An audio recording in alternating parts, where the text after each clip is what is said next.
2024년을 시작한 게 얼마 안 된 것 같은데 벌써 시간이 이렇게나 되었네요. 여러분의 시간은 어떤 속도로 흘러가고 있으신지요? 저의 인생 속도는 제 나이와 같게 60km로 달려나가고 있습니다. 그래서인지 마냥 여유 있게 시간이 가는 건 아닌 것 같아요. 눈 감았다 뜨면 그새 하루가 지나 있으니 말이죠. 빠르게만 지나가던 제 인생에서 유독 시간이 안 가던 시기가 있었어요.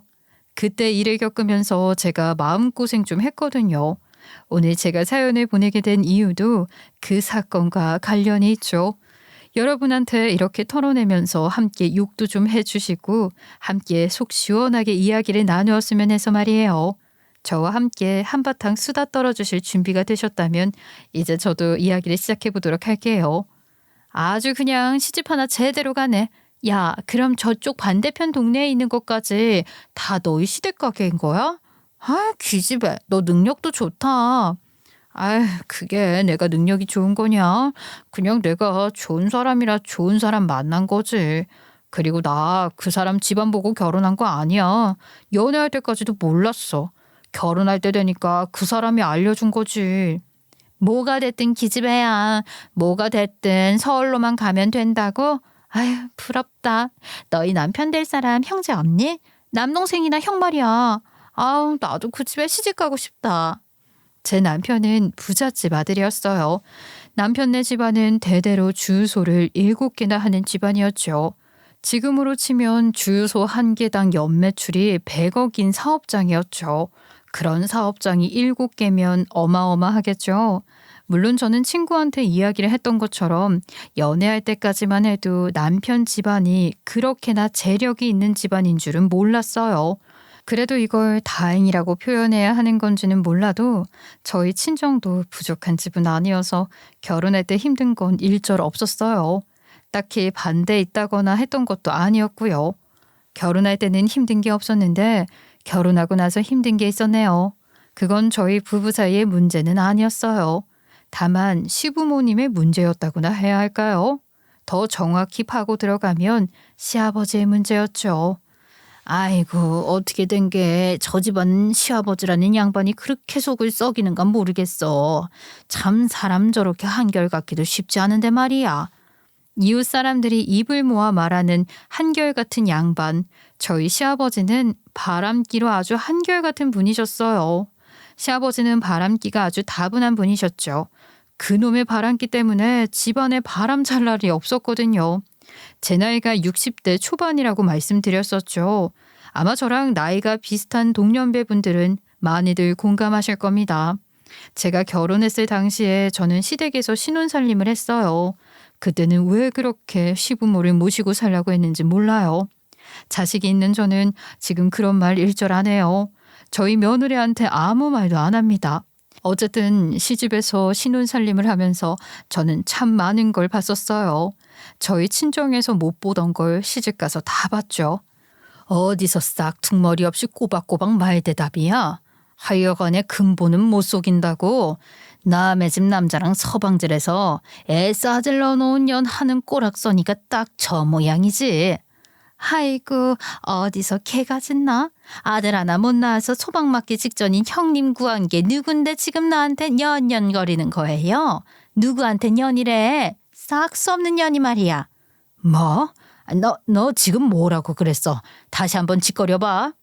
뭐 이를테면 시어머니와 둘째 시어머니의 싸움을 봤다고나 할까요? 저는 일단 시집가서 놀랐던 게 시아버지한테 아내가 3명이라는 것에 놀랐었어요. 그리고 그 시어머니 3분 사이가 썩 좋지 않아서 싸움이 하루에도 몇 번씩은 일어났다는 것도 놀랐죠.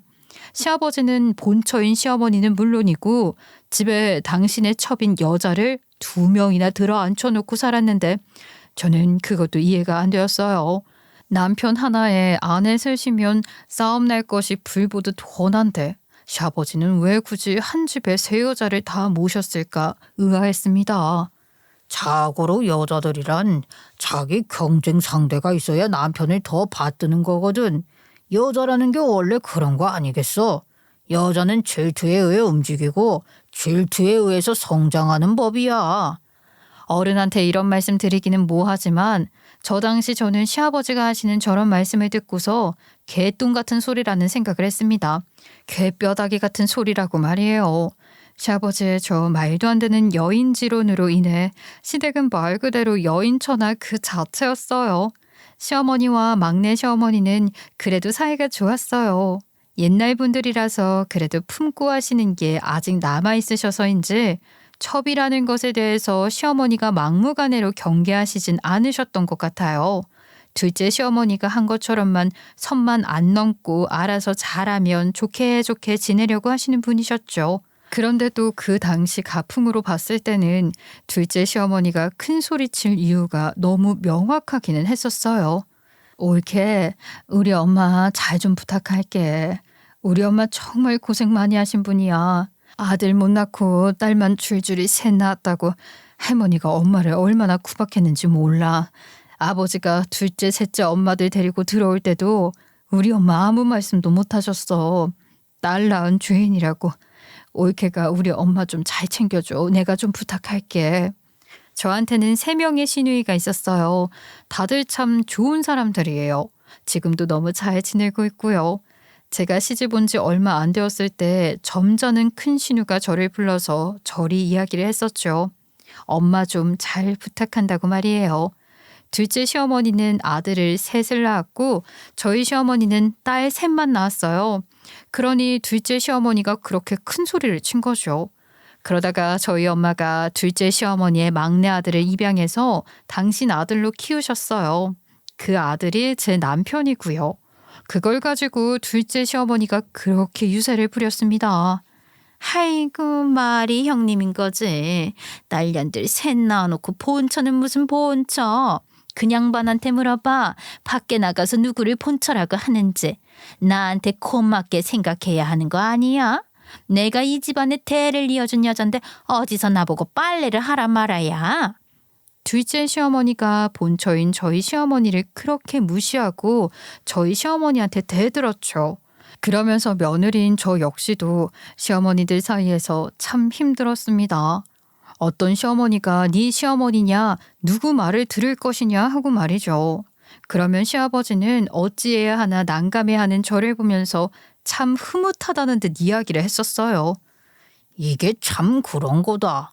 남자가 능력이 좋으니 집안에 여자들도 많고 자식도 다복하고 하하하 우리 며느리들도 남편 귀한 줄 알고 잘 받들어야 해. 안 그러면 내 새끼들인데 어디 가서 여자 하나 못 들여오겠어? 저는 귀한 딸 부잣집 막내딸로 하고 싶은 거 다 하고 하고 싶은 말 다 하며 자랐었어요. 그래서 저런 시아버지의 말에도 제가 지지 않고 이야기를 했었죠. 감히 저 시대의 말입니다. 아버님, 저는 저희 남편한테 늘 이야기해요. 당신은 현명한 사람이니 집안에서 시끄러운 소리 나게 하지 않을 사람이라는 거 안다고요. 옛 어른들께서 암탉이 울면 집안이 망한다고 하는데 그게 왜 그러겠어요? 남자가 여자한테 못해서 여자가 운다는 거 아니겠어요? 그런 집안이 어떻게 잘 되겠어요? 적어도 아버님 아들 제 남편은 여자 울리는 바보스러운 사람은 아닌 것 같습니다. 웃는 얼굴에 침 못 뱉는다고 제가 저리 공손하게 해실해실 웃으며 말하니 시아버지 아무 말도 못하고 담배만 뻑뻑 피워대시더라고요. 그런 제 모습을 본 저희 시어머니는 저를 불러다가 잘했다고 하셨죠. 저놈의 영감탱이 시대 바뀌는 줄 모르고 헛소리하는 거 꼴 보기 싫었는데 참 잘했다고 말입니다. 저는 시어머니가 장하다고 똑 부러진다고 했던 그 말처럼 제가 똑 부러지고 장하다고 자부했어요. 그리고 내 남편 역시 시아버지와는 다른 사람일 거라고 자부를 했죠. 시간이 흐르고 보니 제 남편은 정말 시아버지와 다른 사람이더라고요. 아주 철두철미하게 나한테 숨겼더군요. 그걸 저는 남편을 잃고 나서야 알게 되었어요. 정말 뜻밖의 상황에서 말입니다. 아이고, 석훈이 아빠, 석훈 아빠, 이게 대체 무슨 일이야? 석훈 아빠, 아이고. 세상에 이게 대체 무슨 일이야? 응? 아니 어떻게 같이 간 사람들 다 살았는데 석훈 아빠만 그렇게 되냐고. 아유 어째 석훈 엄마 그만 울어. 이러다가 자기 쓰러지겠어. 형님 어떻게 해요? 우리 석훈 아빠 어떡해? 내가 그렇게 그놈의 골프 좀 그만 다니라고 내가 말을 했는데 기어코 나가더니만 이 인간아, 석훈 아빠. 그 엄청난 집안 준소 사업장에 자기 사업자 하나 더 추가해서 큰 돈을 만지며 사업을 운영했던 남편. 남편은 돈이 많으니 거의 뭐 한량처럼 지냈어요. 놀러 다니기 좋아하고 사람들이랑 어울리기 참 좋아했죠. 특히나 그 사람은 골프를 좋아했었는데 그 골프가 그 사람 인생을 끝내버렸네요. 그럴 줄은 아마 본인도 몰랐을 겁니다. 남편이 갑자기 세상을 떠났어요. 재작년에 말이죠. 사람 인생 어떻게 될지 정말 아무도 모르는 거라고 하지만 그렇게 허무하게 갈 줄은 몰랐습니다. 남편은 골프 여행을 갔다가 돌아오는 길에 카트가 굴러 떨어지면서 그 사고로 세상을 떠났어요. 참 허무하죠. 그래도 그렇게 죽고 못 사는 골프 치다가 세상 떠났으니 원 없이 골프는 치다가 왔다고 하늘에서 이야기하고 있지 않을까 싶었네요. 하긴 저런 생각도 다 시간이 그래도 흘렀으니 제가 할 수 있는 말이겠죠. 남편의 죽음, 그 당시에 저는 정말 충격에 휩싸여 있을 수밖에 없었어요. 세상에 그렇게 좋은 사람이 이렇게 한순간에 가버리는 게 어디 있어 글쎄. 석훈이 엄마한테 참 잘했던 사람인데 아유 하늘도 너무하다 정말. 세상에 못돼 처먹은 놈들이 그렇게나 많은데 말이야. 그런 놈들 안 잡아가고 왜 멀쩡히 잘 살고 있는 사람을. 아유 형님, 내가 뭐를 잘못하고 살았을까? 내가 뭘 잘못하고 살았나 봐. 내가 잘못했는데 나한테 벌 크게 주려고 나 대신 우리 석훈 아빠 데리고 갔나 봐. 아이고. 저와 아들한테 한없이 좋은 남편, 좋은 아빠였던 그 사람이 이제는 세상에 없다는 게 너무나 버거웠어요.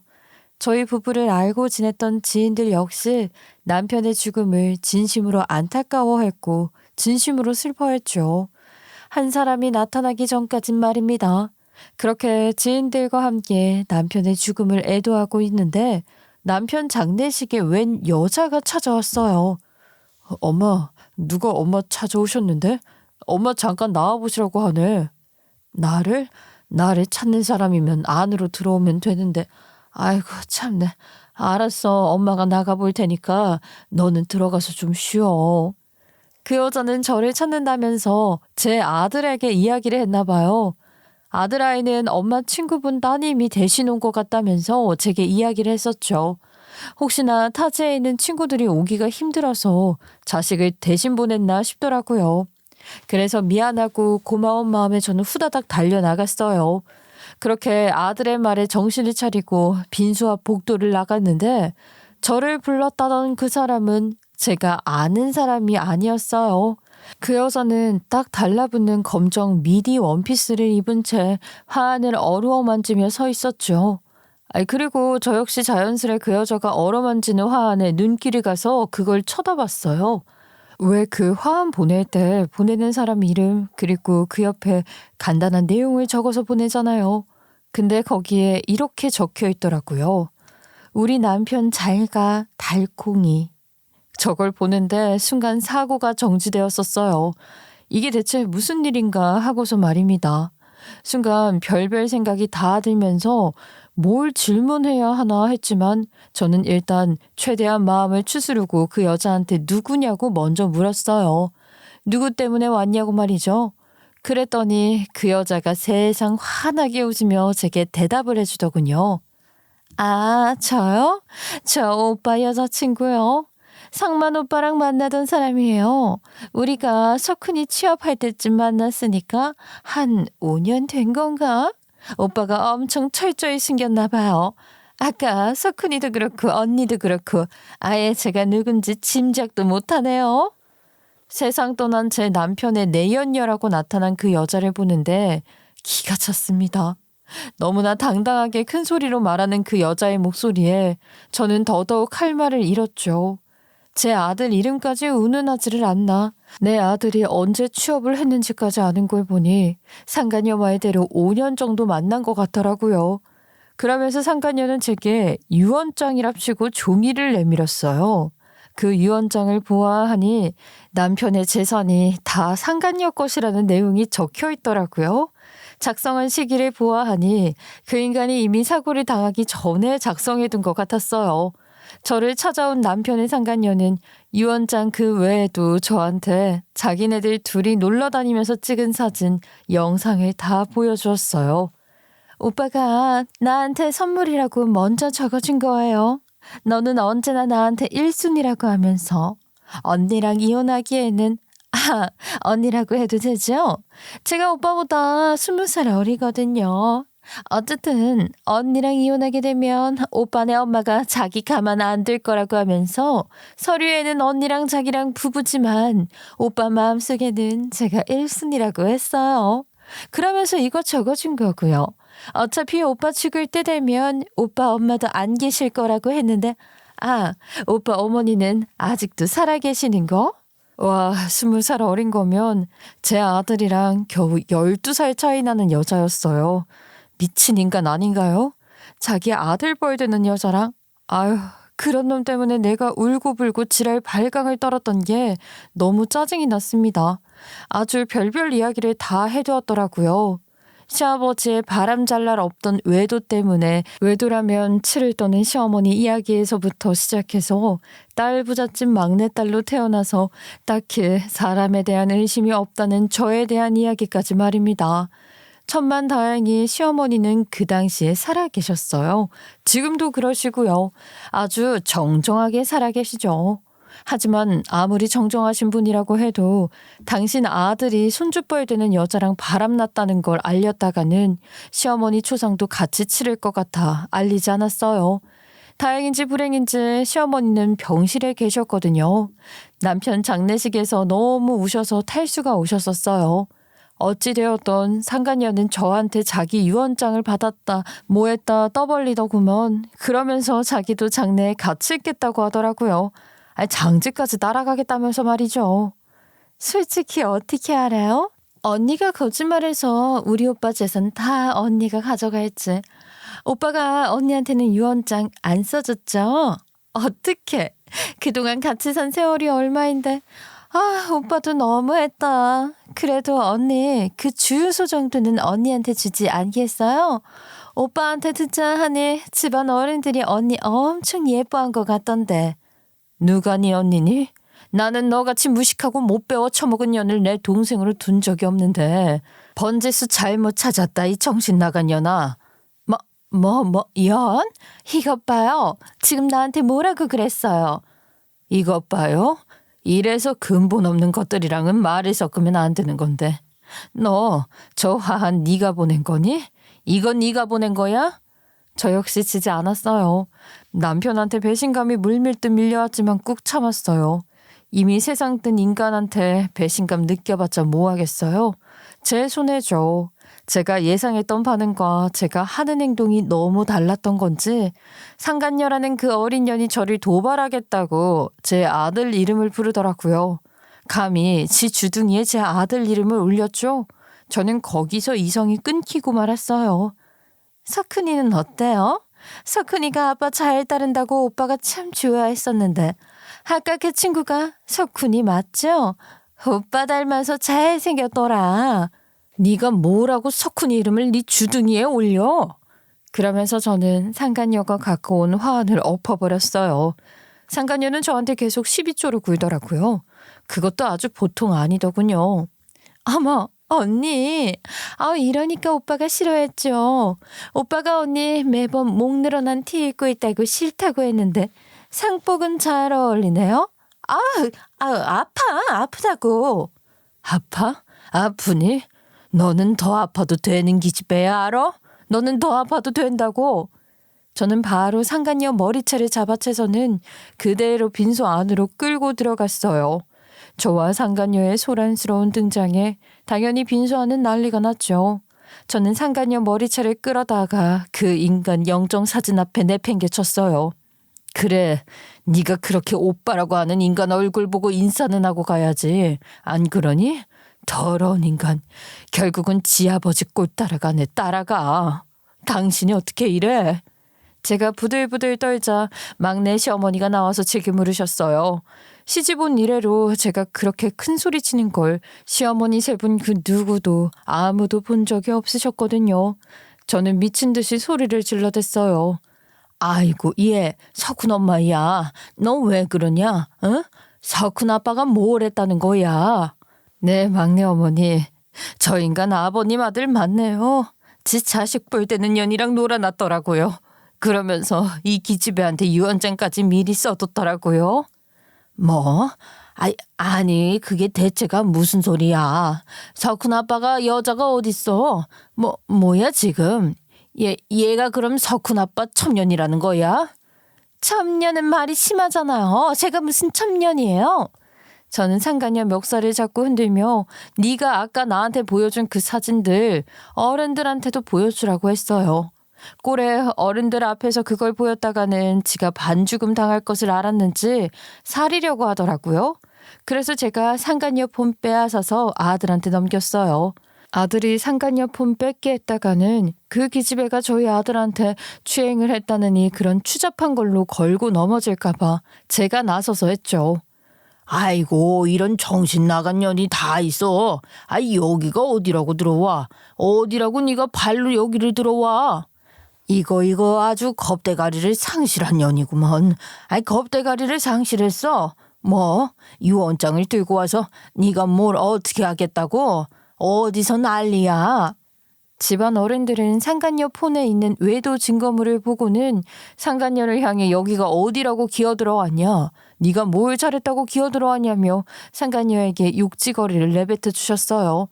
그리고 사촌 아주버님과 형님은 상간녀 보고 당장 나가라고 밀쳐내기까지 하셨죠. 그리고 어른들은 제 남편 영정사진에 있는 곳을 보지 않으셨어요. 아들도 혼란스러워 보였죠. 그도 그럴 겁니다. 저와 아들한테 남편은 좋은 아빠, 좋은 남편 그 자체로 저희를 철저히 속여왔으니까요. 하지만 할 건 하고 해결할 건 해결해야 하지 않겠어요? 나한테 목 늘어난 티 입고 살림만 해서 오빠가 싫어했을 거라고? 아이고 건방을 떨고 있네. 저는 너덜너덜해진 상간녀를 바라보다 속으로 잘 걸렸다 이년아 라고 외쳤어요. 막내 시어머니가 이 상황을 알게 된 이상 상간녀 하나 무너뜨리는 건 일도 아니었거든요. 저희 아들 역시 상간녀가 보낸 화환을 나가서 보고는 눈이 돌았죠. 그걸 밟아버리고 무슨 힘으로 들은 건지 그거를 번쩍 들어서는 장례식장 밖에 분리수거장에 내던져 버렸어요. 그리고 병실에서 돌아오신 저희 시어머니와 함께 막내 시어머니는 노발대발하셨죠. 둘째 시어머니는 이미 세상을 떠나셨고요. 저희 시어머니와 막내 시어머니가 살아계셨거든요. 아유 복장아, 씨도둑질은 못한다고 어디서 지아비가 했던 못돼 먹은 것만 배워서는. 아유 그 어린 형 그거 어디 갔냐. 내가 아주 다리 몽둥이를 분질러 놓을 테니까. 아이고 형님 참으세요. 참아요. 그거 아주 가만히 두면 안 되겠어요. 어디 겁도 없이 그딴 종이 쪼가리 들고 와선 석훈놈이 너 마음 독하게 먹어라. 나도 첩년으로 이 집에 들어왔지만 그거는 아닌 거야. 내가 얼마나 너희 시어머니한테 죄 짓는 마음으로 살았는지 아니? 상간녀는 상대를 잘못 건드려도 한참 잘못 건드린 거죠. 아마 세상 떠난 남편의 상간녀는 자기가 무슨 상황에 놓이게 될지 아무것도 모른 채 좋다고 지내고 있었나 봐요. 유언장 한 장만 믿고서 말이에요. 그 기집애는 겁도 없이 저와 시댁 식구들 몇몇을 상대로 고소장을 보내왔습니다. 자기가 장례식장에서 일방적으로 폭행을 당했다나요? 그래, 제가 머리채 잡은 건 인정해야죠. 네, 그건 제가 인정합니다. 그런데 자기가 원인 제공을 안 했다고 주장하는 건 정말이지 너무나 어이가 없었어요. 그 고소장을 받은 사촌 아주버님과 형님 역시 크게 화가 나 있는 상황이었어요. 상간녀는 지 외도 상대인 그 오빠였던 제 남편 놈을 믿었겠지만 저는 그 한 놈보다도 더 든든한 지원군들이 있었거든요. 저는 절대로 이대로 못 해주죠. 마음대로 하라고 하세요. 하여간 겁대가리를 상실한 기집애네. 아니 어떻게 지가 뭘 그렇게 피해를 입었다고 하는 거래요? 아, 네. 고소장 보내온 내용 그대로 심신으로 많이 피해를 봤다고 하네요. 하지만 그런 부분은 온전히 그쪽 주장이니까요. 걱정 안 하셔도 됩니다. 아유, 당연하죠. 나는 절대 걱정 안 해요. 아주 그 기집애 본때를 보여줘야지 마음대로 하라고 해요. 저는 상간녀가 저희 가족들에게 보내온 고소장을 받아들일 수 없다는 입장을 표명했어요. 그랬더니만 상간녀라는 게 자기는 고소장 절대 취할 일 없고 자기도 덩달아 변호사를 선임하겠다면서 난리 그런 난리를 피우더라고요. 그래서 저도 그러라고 했죠. 네가 뭐 얼마나 어디까지 어떻게 해보나 두고 보자 라는 마음으로 말이에요. 변호사 선임할 테니 변호사 끼고 한번 만나보자고 저도 했습니다.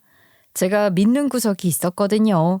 저희 첫째 시어머니, 막내 시어머니가 한따까리 했던 사모님 소리 들었던 분들 아니겠어요? 심지어 두 분 다 아는 사람 중에 변호사부터 의사, 심지어는 운전기사까지 사자 직업에 종사하는 사람들 많이 알고 있었다 이거죠. 제가 앞서 말씀드렸던 그 지원군 말입니다. 너는 걱정을 하지 말어. 건방진 기집애 같으니라고. 어디서 가정 있는 남자를 말이야. 아주 혼을 내줘야지. 두 분의 시어머니는 변호사 선임 당신들이 대신 해주시겠다고 발벗고 나서주었어요. 걱정하지 말라고 말이에요. 이거 아주 그냥 진짜 든든하더라고요. 저는 두 분의 시어머니 덕을 아주 톡톡히 본 셈이었죠. 엄마, 내가 같이 안 가도 되겠어? 내가 같이 갈게. 그게 아무래도 나을 것 같은데. 아이고, 됐어. 엄마 혼자서도 잘할 수 있어. 할머니 두 분도 따라오시겠다고 하면 네가 나서서 막어. 괜히 오시지 말라고. 오셔서 괜히 화병 나실라. 그럼 내가 근처에 가 있을 테니까 무슨 일 있으면 무조건 연락해. 할머니들 두 분 다 내가 가지 말라고 말씀드려도 기어코 가실 거야. 엄마도 잘 알잖아. 할머니들 고집 세신 거. 그리고 드디어 그날 제가 그렇게나 칼을 갈던 상간녀와 대면하는 날이 되었죠. 아들은 물론이고 두 분의 시어머님도 따라 나시겠다고 하시는 거 제가 혼자 간다고 막았습니다. 아들도 오지 말라고 했어요. 괜히 와봤자 좋을 거 없잖아요. 아무리 다 큰 아들이라고 해도 지 아빠라는 사람이 자기 눈앞벌 되는 여자랑 노란한 내용을 하나하나 상세히 듣고 괜찮을 리가 없을 테니 말이에요. 들어가기 전에 청심환을 연달아 2병이나 마셨습니다. 아무도 모르게 말이에요. 그렇게 든든한 저의 지원군과 함께 저는 상간녀와 대면을 하기 위한 그 장소로 들어섰어요. 지금 뭐 하자는 거야? 이게 다 아줌마 변호사라고? 이 사람들이 다? 그럼 이 사람들이 내 자식이겠니? 그리고 어디서 반말이야? 하여간 근본 없는 것 같으니라고. 남의 남편이랑 놀아나는 기집애 수준이 딱 바닥이지. 상간녀와 상간녀 변호사는 저와 저의 지원군들을 보고 입을 다물지 못했어요. 왜냐고요? 상간녀 앞에 두 시어머니들이 선임해준 30명 되는 저의 변호인단을 싹 다 집합시켜 앉혔거든요. 상간녀는 아마 그날 그 자리에 들어서자마자 알았을 거예요. 자기 인생이 이미 골로 가기 시작했다는 걸 말이에요. 저는 알 수 있었어요. 상간녀의 입술이 덜덜 떨린다는 걸 말이죠. 그런 모습을 보아하니 아주 고소하더군요. 저는 제가 상간녀한테 당한 그대로 똑같이 해주고자 마음 먹었어요. 고소? 고소 더 해봐. 여기 있는 변호사님들 보이니? 이분들이랑 너랑 너희 변호사랑 싸우는 거야. 너무 재밌겠다. 그렇지? 머리 굴릴 생각 그만하고 잘 들어 이 싹수 없는 년아. 네가 자초한 일이야. 뭐? 네 그 오빠가 유언장을 써줬다고? 너 그 유언장 갖고 왔지? 내놔봐. 참네. 유언장 내놓으면 뭐 내가 못 줄까 봐. 나도 변호사 데리고 왔어. 아줌마가 잘 모르나 본데 숫자만 많다고 다 되는 거 아니야, 알아? 변호사가 30명이면 뭐해? 실력이 있어야지. 우리 변호사님 미국에서 공부하고 온 사람이야. 말하는 수준 들으면 내가 무슨 초등학생이랑 대화하는 거 아닌가 싶었어요. 유치하기 짝이 없었고 아무 생각 없기 짝이 없었죠. 제가 상간녀한테 유언장을 내놓아 보라고 한 데에는 다 이유가 있었어요. 여러분도 기억하실 겁니다. 상간녀라는 기집애가 제 남편 장례식장에 찾아왔을 때 말이에요. 그때 상간녀가 저한테 우리 오빠가 나한테 준 유언장이거든요 하면서 여시처럼 제게 유언장을 보여줬었잖아요. 그때 영 이상했거든요. 아무리 봐도 남편 글씨가 아닌 것 같은 거예요. 아무리 봐도 그게 그 사람 글씨체가 아니었어요. 제가 그 사람이랑 하루 이틀 살았던 게 아니잖아요. 그 기집애가 갖고 있는 그게 정정당당한 건지 제가 헷갈려서 그래요. 그때 분명히 유언장 그거 들고 나올 테니까 그거 가지고서 할 수 있는 거죠. 다 취소시킬 수 있는 거잖아요. 그건 저희가 취소시키는 게 아니라 애초에 효력이 없는 거니까 걱정 안 하셔도 됩니다. 공증 없이 쓴 대리 필체는 인정이 되지 않거든요. 그 유언장이 아무래도 마음에 영 걸려서 변호사들에게 상담을 할 때 이야기를 했었죠.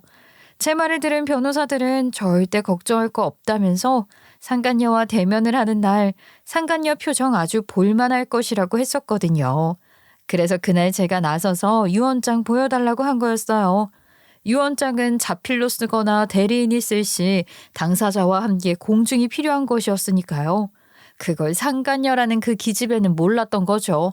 상간녀는 자기 변호사의 조언을 듣지도 않고 버럭 이야기했어요. 우리 오빠가 나한테 불러준 내용 하나도 빠짐없이 내가 다 적은 건데 오빠 치장까지 있는데 그게 뭐가 문제라는 건데. 그리고 뭐 공증? 공증 그거 우리 집 CCTV로 하면 될 거 아니야. 어디서 생떼를 놓아도 정도껏 놓아야죠. 상간녀의 발언에 상간녀 변호사는 거의 좌절하다시피 했어요. 그리고 그와 상반되게 제가 선임한 30명의 변호사는 다들 고개를 끄덕였죠. 상간녀는 그제야 자기한테 불리한 상황이라는 걸 깨달았는지 자기 변호사를 닥달하더라고요. 왜 자기 변호를 안 하냐고 말입니다. 허탈하게 상간녀를 바라보던 상간녀의 변호사는 나지막이 이야기를 했어요. 그럼 자기가 말할 시간을 좀 달라고 말이에요. 의뢰인분이 혼자 다 말씀하시고 다 변론을 하시는데 제가 언제 이야기를 하겠습니까? 아니 그래도 변호사면 나를 변호해줘야죠. 내가 말할 기회도 따로 줘야 하는 거예요? 정말 미국에서 공부하고 온 거 맞아요? 왜 이렇게 변호 능력이 없어요? 적어도 보통 의뢰인분들은 무슨 말을 하시기 전에 변호사인 저와 이야기를 나누고 하십니다. 괜히 일 어그러지니까요. 그제야 상간녀는 입을 닥치더라고요. 제가 선임한 30명의 변호인단은 저의 요청대로 제가 할 수 있는 모든 소송에 대해서 상간녀한테 언급해 줬어요. 상간녀 소송은 기본이었고 저도 상간녀랑 몸싸움하다가 다쳤거든요. 제가 그 과정에서 상해 입은 것도 걸었죠. 그뿐이게요. 뻔히 고인한테 모독하는 일인 걸 알면서도 화안에 그딴 걸 적어서 보낸 거 명예훼손. 우리 사촌 아주버님과 형님한테 막말하고 지도 같이 밀친 거 상해죄 추가. 그리고 내가 입은 정신적 손해까지 머리카락 한 올까지 탈탈 털 정도로 세세한 것까지 죄다 걸고 넘어졌죠 뭐. 상간녀가 저한테 보상해줘야 할 금액을 환산해보니 아이고 어마어마하더라고요. 정말로 상간녀가 세상 떠난 제 남편 재산을 받아야만 다 보상해줄 수 있는 금액이었거든요. 그런데 이걸 어쩌겠어요. 이미 유언장도 지가 쓴 거라고 이야기를 했고 뭐 상간녀가 그토록 마패처럼 당당히 여겼던 그 유언장이 그저 한낱 종이 쪼가리가 되어버리고 만 것이었죠. 그 다음부터는 판세가 완전히 뒤바뀌었어요. 상간녀가 저한테 절절 빌게 된 것이었죠. 언니, 저 정말로 가진 거 하나 없어요. 가진 거라고는 그 자식이 나한테 구해준 오피스텔 그거 하나가 전부예요. 그것도 사준 것도 아니고 전세라고요. 누가 네 언니야. 나는 너 같은 개 차방 같은 거 내 동생으로 둔 적 없어. 이제 와서 개수작 부리지 말고 알아서 돈이나 구해와. 언니, 저 그 전세금 팔고 나서 언니한테 합의금 드리고 나면 저 정말로 단칸방 가서 살아야 해요. 언니 제발요. 저 2번 다시 언니랑 언니 가족들 앞에 안 나타날게요. 언니 제발요. 저는 저울절 비는 상간녀한테 이야기했어요. 그런 건 너희 엄마한테 가서 말하라고 말입니다. 내 말 틀린 거 아니지 않아? 내가 네 엄마도 아니고 네 언니도 아니잖아. 네 가족들한테 가서 너 먹여 살려달라고 하던가 알아서 해. 나는 오늘 이후로 너 같은 수준 떨어지는 인간이랑 말 섞고 싶지도 않으니까 저는 상간녀한테 네 엄마도 아니고 네 언니도 아니니 네 가족들한테 가서 너 먹여 살려달라고 하던 알아서 하라고 이야기했어요. 결국 상간녀는 저한테 돈을 주기 위해서 대출을 받았어요. 그것도 상간녀가 살고 있는 오피스텔, 세상 떠난 남편이라는 인간이 구해준 집이라는 오피스텔, 그거 가지고서 돈을 구하려고 한 것이었죠. 그 오피스텔 집주인이 세입자 구해야 줄 수 있다고 해서 결국 대출을 받았다고 하더라고요. 그러면서도 얼마나 말이 많았는지 몰라요. 하다 저한테 무슨 말을 했는지 아세요? 언니, 제가 오빠 만나면서 오빠 말만 듣고 나서 직장도 그만두고 오빠가 저 죽는 날까지 책임질 거라고 해서 그 말 하나만 믿고 저 직장 다 때려치운 거였거든요. 내가 직장 그만두라고 한 것도 아니고 지가 내 남편 말만 믿고서 꽁으로 인생 살아보겠다고 직장 그만두고 남자 지갑만 팔아본 주제에 저한테 이해를 바라는 게 그저 한심스럽고 어이가 없었어요. 자기가 직업이 없어서 은행 대출이 안 나온다고 저한테 자기가 줘야 할 돈을 깎아달라 하더라고요. 깎아주지 않으면 자기가 지금 사채까지 써야 할 판이라고 말입니다. 제 앞에서 눈물 뚝뚝 흘리는데 그 꼴이 그저 웃을 뿐이었어요. 그걸 몰랐어. 네가 한 짓거리가 이런 짓거리인 거야. 너 그럼 가정 있는 남자 만나면서 이 정도 대가도 생각 안 한 거니?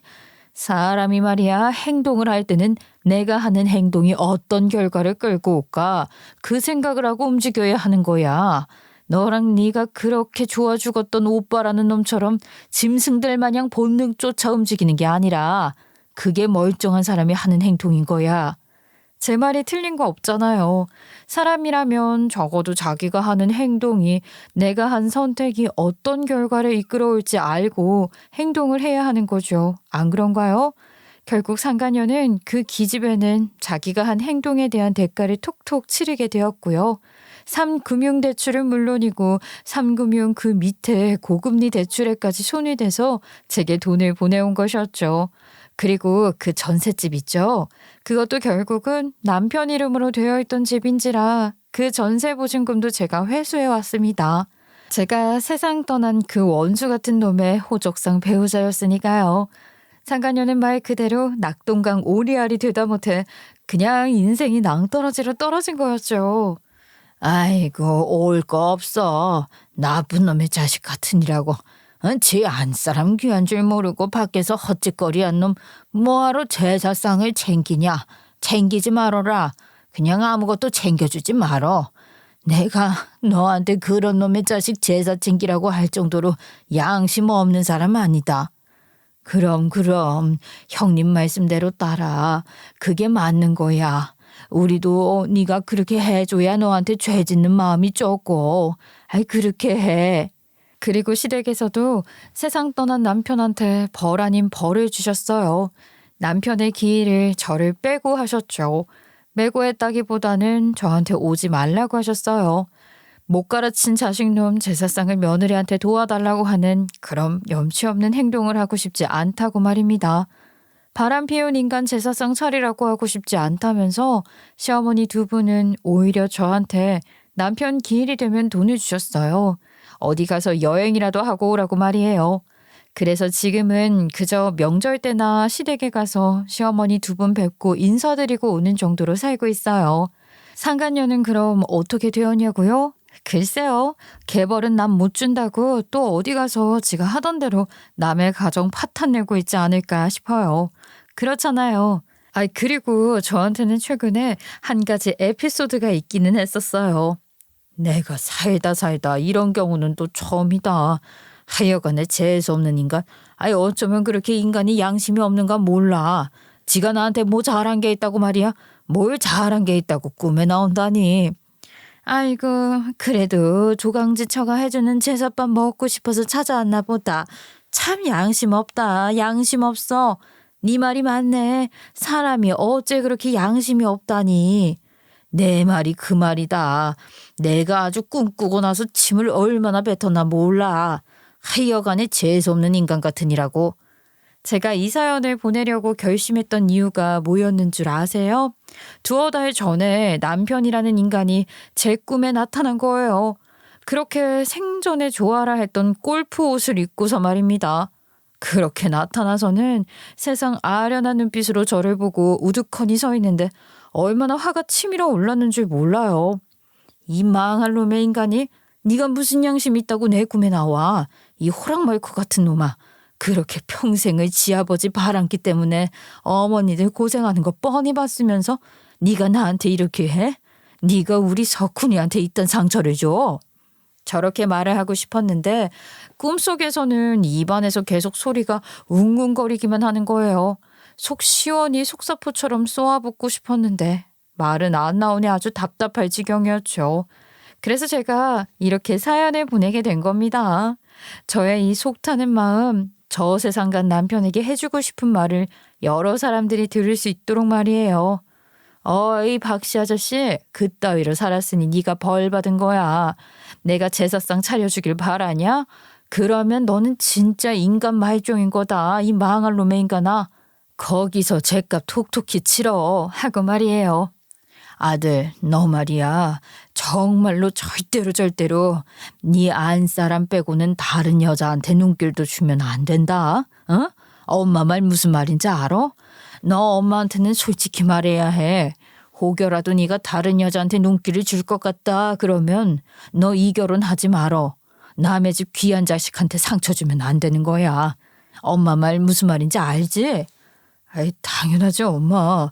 내가 이번에 그렇게 큰일을 겪었는데 나 절대로 아빠랑 똑같은 짓 안 할 거야. 나 절대로 안 해요. 내가 엄마한테 약속해. 그러다 아들이 결혼을 하겠다면서 너무 선하고 이쁘게 생긴 예비 며느리를 데리고 왔어요.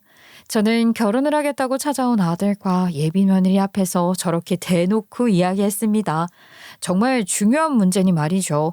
아들에게 이야기하고 또 이야기를 했어요. 절대로 너희 아빠 같은 행동을 하지 말라고 말입니다. 아들은 저한테 자기 인생의 모든 걸 걸고 약속을 하겠다고 했죠. 그런데 아들 녀석이 여자를 또 잘 만나더라고요. 예비 며느리는 참 똑부러지고 좋은 아이 같았어요. 꼭 저 어릴 적 모습을 보는 것 같았죠. 어머니, 걱정하지 마세요. 저는 오빠가 정말 좋은 사람이라는 거 알아요. 거짓말하지 않을 사람이라는 것도 알고요. 그리고 오늘 이렇게 와서 어머니 뵙고 나니까 더더욱 잘 알겠어요. 오빠는 어머니 닮아서 정말 좋은 남편으로 제 옆에 있어줄 것 같아요. 그러니 저희 결혼 걱정 안 하시고 허락해 주셔도 돼요. 참 똑부러지죠. 주변 사람들은 며느리가 혹시나 집안 재산을 노리고서 제 아들한테 접근한 거 아니냐 하기도 했지만 저는 절대 아니라고 했어요. 그도 그럴 것이 며느리 집안도 아주 그냥 재력이 좋았거든요. 오히려 집안 재산 보고 결혼하는 거냐고 할 소리는 저희 아들이 들었으면 들어야 할 상황이었던 것을 제 며느리가 될 아이가 들을 만한 소리는 아니었습니다. 그렇게 저희 아들이랑 예비 며느리의 결혼을 허락해 주기로 했어요. 바로 다다음 달이면 아들과 예비 며느리가 결혼식을 올리는데 제가 더 긴장이 되네요. 엄마, 옆에 정말 아무도 안 계셔도 괜찮겠어? 아유, 나는 아무런 상관도 없어. 그리고 사돈댁도 사돈 혼자라면서 같이 혼자 된 처주끼리 같이 입장하고 같이 도란도란 앉아서 결혼식 보면 좋은 거지 뭐. 내 걱정하지 말고 너희 결혼 준비에만 신경 써. 할머님들한테 찾아가서 인사도 잘 드리고. 아들의 장모가 될 사람, 그러니까 저의 예비사돈 역시 남편이 없어요. 그쪽도 남편이라는 사람이 외도를 했답니다. 아니, 도대체가 남자들은 왜 그런 거예요? 성별을 나누자는 건 아닌데 도대체가 왜 그 나이 들어서까지 바람을 피우려고 하고 다른 여자를 못 만나서 안달인 것인지 정말 이해가 안 돼서 그럽니다.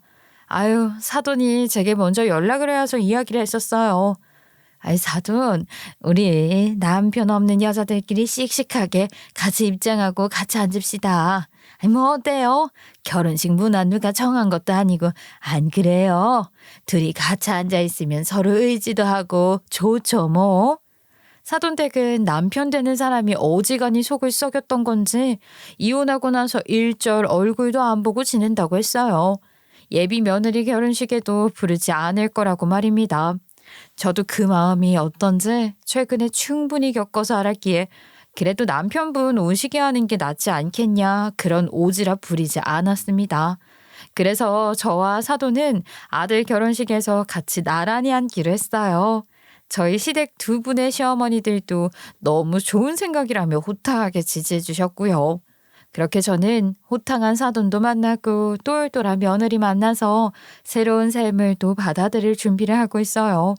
모든 걸 걸고 약속한 아들, 그리고 모든 상황을 다 알고도 제 아들을 믿고 지지해준 예비 며느리와 함께 새로운 삶을 살아가려고 해요. 아유, 오늘 제 인생 이야기가 어땠나요? 이 사연을 듣고 계시는 우리 수다 친구분들 중에도 저와 같은 상황에 놓였던 분들이 계시려나요? 제가 그런 분들한테 딱 한마디 하고 오늘 제 이야기 이제 그만할게요. 여러분, 힘내세요. 우리가 못나고 부족해서 그것들이 바람 피운 게 아닙니다. 그냥 그것들이 아직 인간이 덜 돼서 모자란 것들이라 그런 거니 우리 스스로를 미워하지 말자고요. 제 이야기 들어주셔서 감사합니다.